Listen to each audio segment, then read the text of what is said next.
from our state capitol newsroom tonight, another dramatic day at the state capitol, once again over firearms. A bill allowing teachers to be armed in the classroom passes the state Senate and is now headed to the House.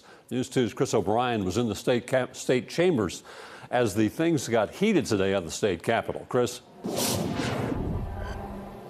Yeah, Bob, tense, it would certainly be the correct word to describe it. A lot kind of unfolded all at once. As they were debating this bill, there were hundreds, maybe not hundreds, maybe about 60 to 75 folks up in the gallery, not necessarily to protest, but to certainly make their presence felt. But as things continued to progress, they started cheering at things they liked. They started kind of yelling and booing at things they did not like. And after multiple warnings, Lieutenant Governor Randy McNally ultimately went ahead and cleared the gallery out. And it led to some not great sentiments from folks all across the political spectrum. You had Covenant mothers who were very furious and really frazzled at some level about what happened, very frustrated. But then you had Senate Republicans on the inside who said, look, this bill is just about one thing, and that's to keep our children in school safe.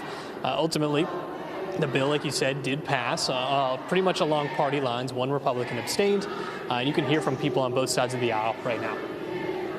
We've currently got over 500 schools across the state that do not have SROs available, and so this legislation just gives another line of defense for those schools. And I think the consideration of a real-world scenario, especially a teacher with a handgun leaving a classroom full of children to go and protect them from a shooter who most likely has a bigger weapon, is irresponsible, to say the least. And then you have an entire classroom full of children that are now exposed and in danger.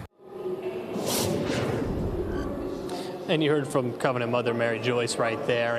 And one of the words that they used over and over again, her and Melissa Alexander, the other Covenant mother that was with her, was shaken. They felt very shaken by both the legislation itself and also the way that it kind of stacked out and went about. So as things continue to happen, we'll continue to monitor it. Bob, I'll send it back to you.